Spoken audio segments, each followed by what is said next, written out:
So let's have a look at this homework 254 for a little bit here. There it is in Moodle. It's in the homework downloads for those of you that are online.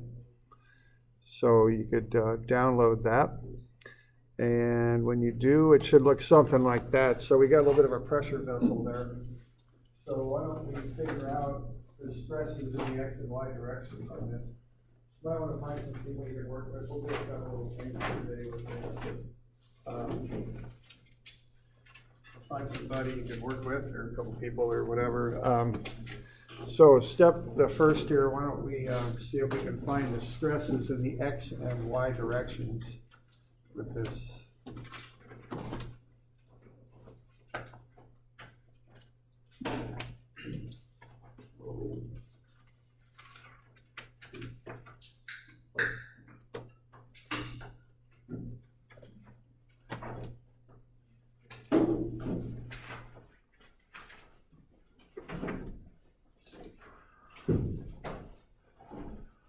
All right, so for those of you online, I'll kind of pause the recording here every now and again so you're not just listening to silence here. But so I want you to see if you can get the stresses in the x and y directions. That's a pressure tank there, okay?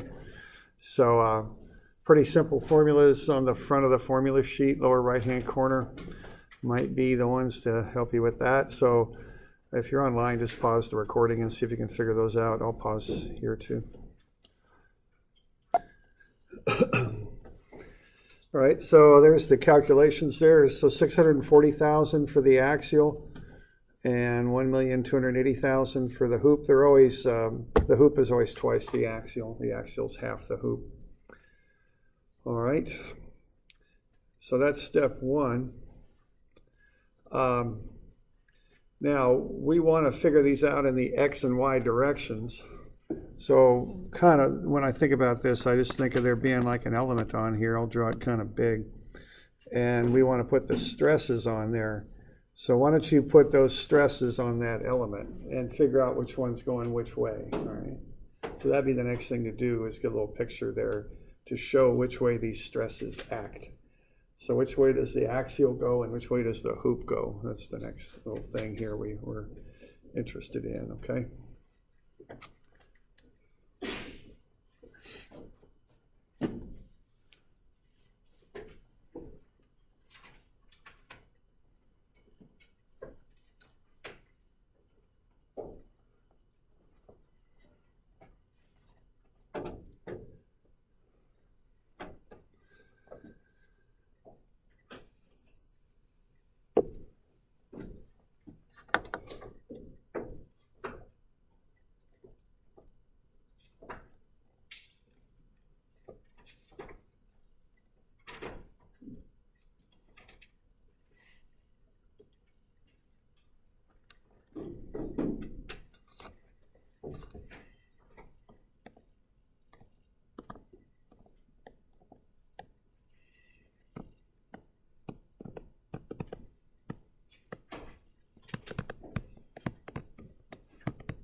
All right, which way does the axial go?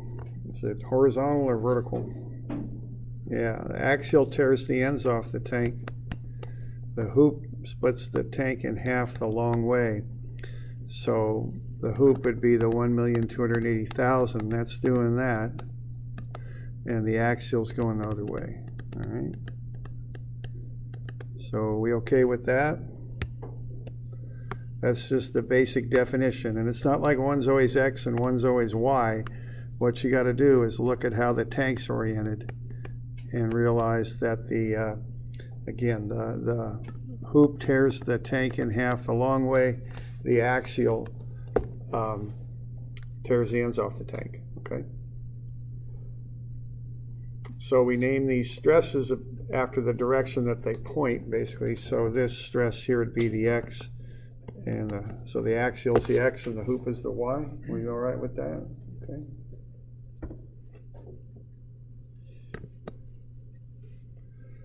Now, how about the shear stress? Yeah, it's 0. Okay, there's no shear stress on in the XY planes with a pressure vessel. Okay, it's 0. All right. All right. So y'all got that. Now the next thing to do then, to finish this thing up, is let's find the strains in the X and Y directions. So that's the next thing to do. All right. So what we would want to do with that is have a look at what's the law that describes that for biaxial? What's that called? Old scientists came up with this a few hundred years ago. It's Hooke's law. Okay. So on the right-hand side of your formula sheet, you've got this now on the front, on the right-hand side. And what these laws do for biaxial is they convert, at least I think it was a few hundred years ago, I can't remember, but anyway, these convert from stress to strain in the biaxial environment, okay? Now, if you're just in uniaxial, it's real simple. It's just E and G. In the biaxial environment, it's a little different, okay? All right. So we want to go ahead and find the strains now in the X and Y directions.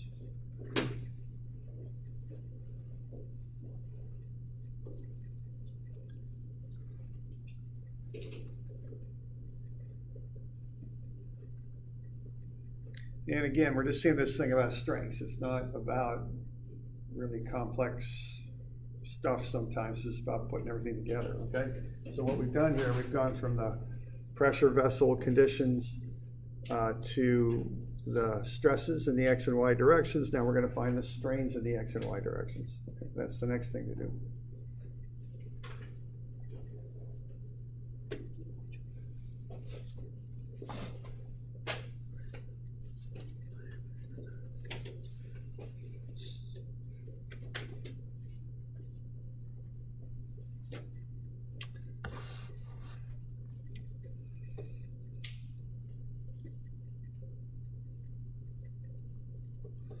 I think I'll pause the recording there for those of you online. So find the strains in the X and Y directions next. All right, so we ought to be getting to 0.3 and 0.12. So we should be using the strengths formulas there, equation 41 to get epsilon x. Okay. And what that equals is 1 over E sigma x, and then minus nu sigma y. Okay, and you got E on there, and E is whatever the heck E is, 4 megapascals, I think it is. Okay, so mega, that's 4 times 10 to the 6 per meter squared, and then we'll go sigma x, which is 640,000 minus nu. This is 0.125 times sigma y.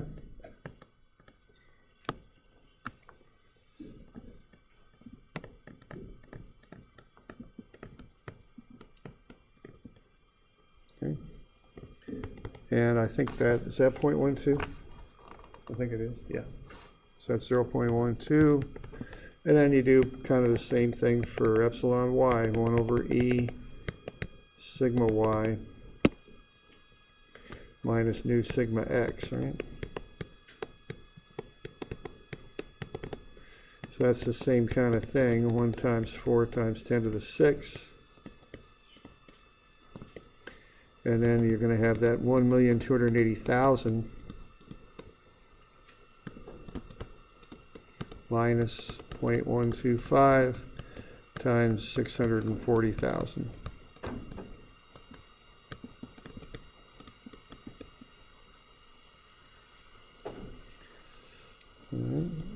And that's going to be 0.30, and then you're going to have gamma xy is just tau xy over g. That's a lot simpler relationship there, and that's just going to be 0 over g, so it's going to be 0. Okay, so no shear strain in the x and y directions, so that's 0 over whatever g is. 1.78.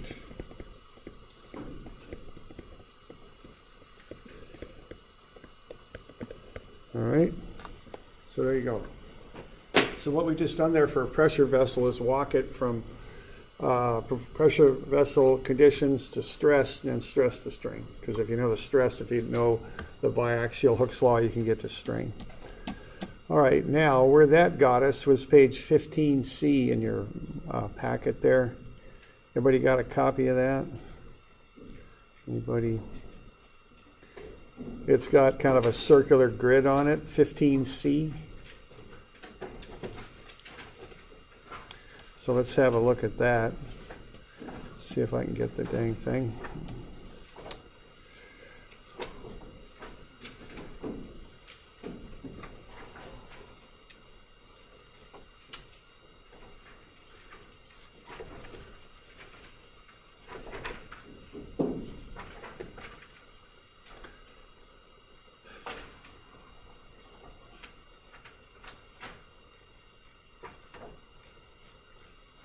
And what's going on there is we've got a little bit of a pressure vessel problem. We've got this company, and they're called Perfect Circle Pressure Tank Company is what they're called. And what they've done is they've taken their tanks and they've stamped a circle on them, okay? So they've stamped a circle like that, a perfect circle with a 90-degree V in it. And then they're gonna, and what they've just realized is after the tanks are pressurized, that may not look like a circle anymore. Oops, okay. And they've hired us to tell them what that circle's gonna look like after they pressurize the tanks. You good? So that circle's on there before the tank is pressurized. Now it's been pressurized, and we've just come up with those strains, which I've got written on there on page 15C, right up here. Like so. All right.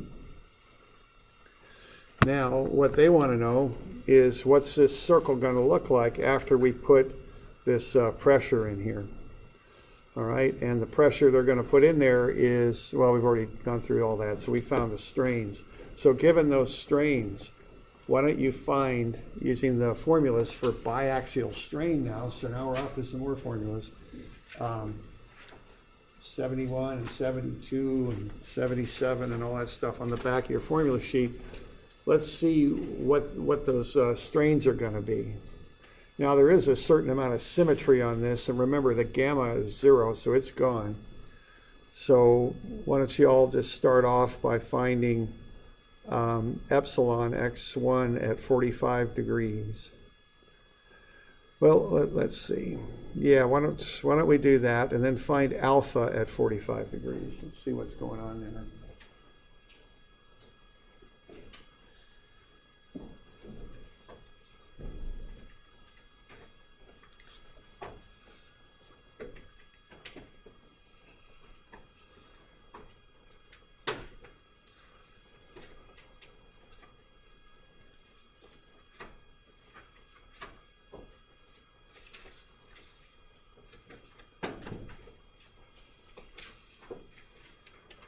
Okay, so what's going on here is, before the tank's pressurized, that's a nice perfect circle, but when it is pressurized, the tank starts to stretch. Pressure tanks are like balloons. They stretch out a little bit, and it's not going to stretch the same way in both directions, as you can see by the strains. So that's not going to be a circle anymore after those deformations occur. So let's see what it's going to look like. Okay, that's what we're up to.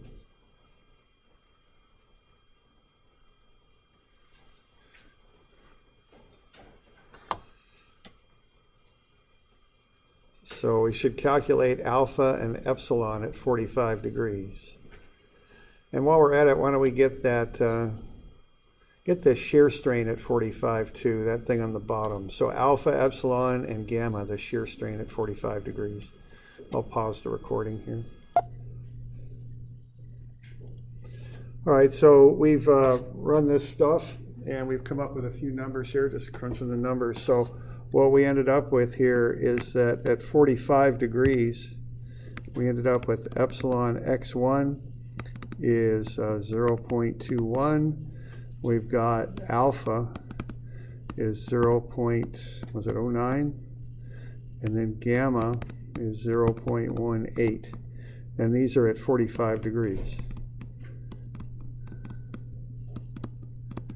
Okay. So we okay with that? And this is equation 71, I think, equation 72, and equation 77. All right. Now, we might wonder, what does that mean, okay? So let's see if we can figure that out, what we've got here, okay? So what we've got is we've got epsilon x is 0.12, epsilon y is 0.3, gamma xy is 0, and then we've got further that epsilon x1 at 45 is 0.21, gamma x1 y1 at 45 is 0.18, and alpha at 45 is 0.09. So there we go. All right. All right. So why don't we start with this number right here? Let's have a look. Now, when you're doing this stuff, you have to decide on where your reference is. And on a circle, I'm going to hold the middle point as my reference. So I'm going to have everything kind of changing shape from the center, working in and out towards the center. So that's my plan here. You all with me there? That's the reference point. All right. So now, how many squares, if I count squares, what's the current radius of the circle? How many squares is it? Yeah, it's 5, right? So what that means is each square represents what proportion of the radius there? Yeah, 0.2, right? So one square is 0.2 by 0.2. You all with me there? Because there's 5 in the radius. So if the strain in the x direction is 0.12, where would this point end up, roughly? If it's getting longer by a strain of 0.12, each box is 0.2, where's it going to go? Yeah, a little bit more than half. Okay. So that ought to end up about right there, because that's equivalent to 0.12. Y'all with me there? Okay. And now, is there any sort of swinging left or right of that point? Does that point shift up or down?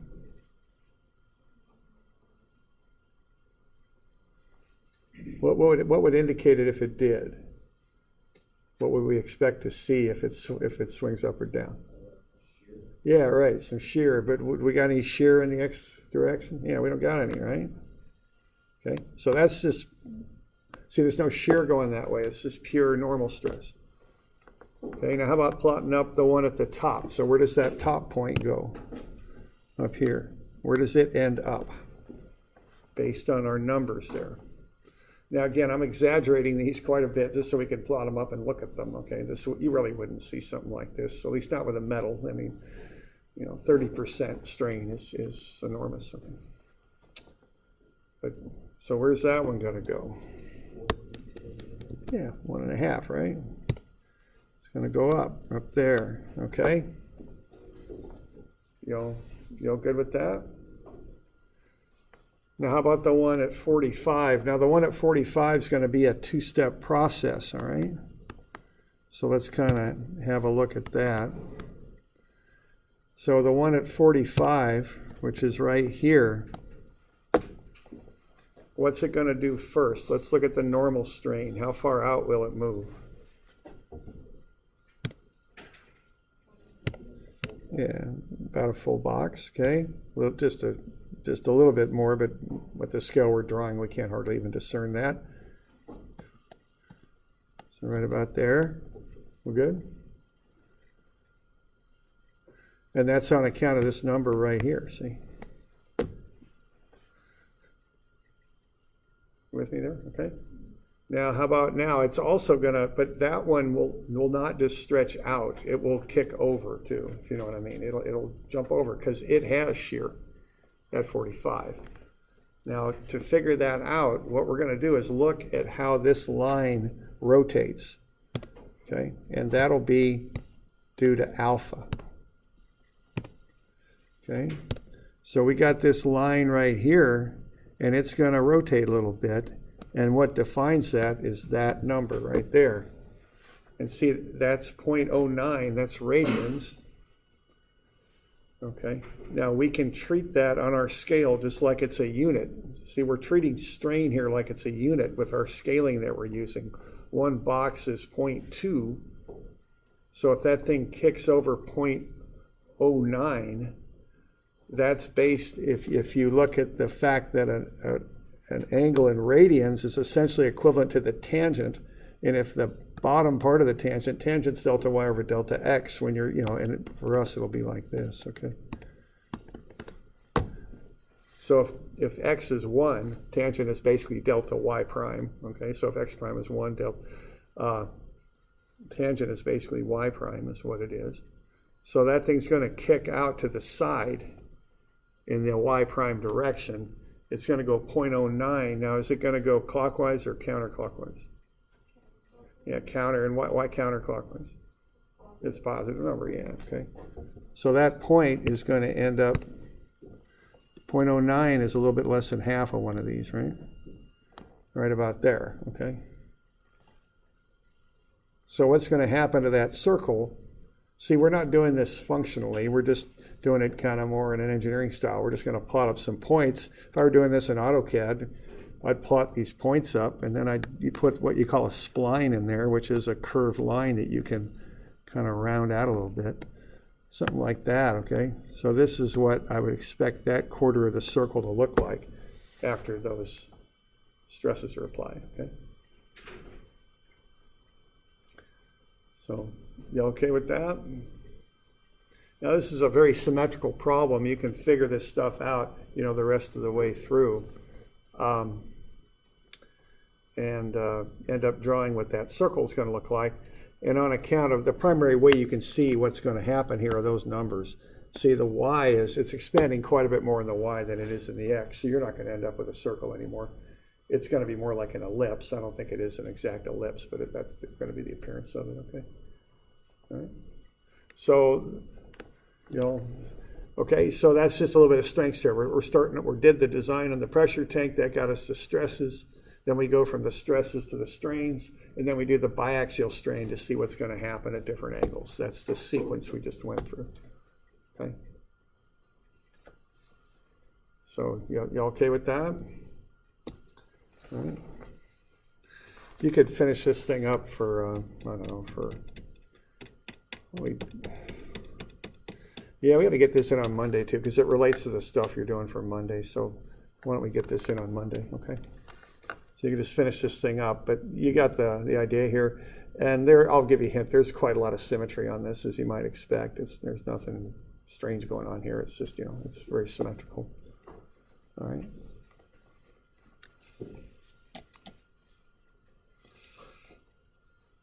All right, so that's just a little bit of a run through that.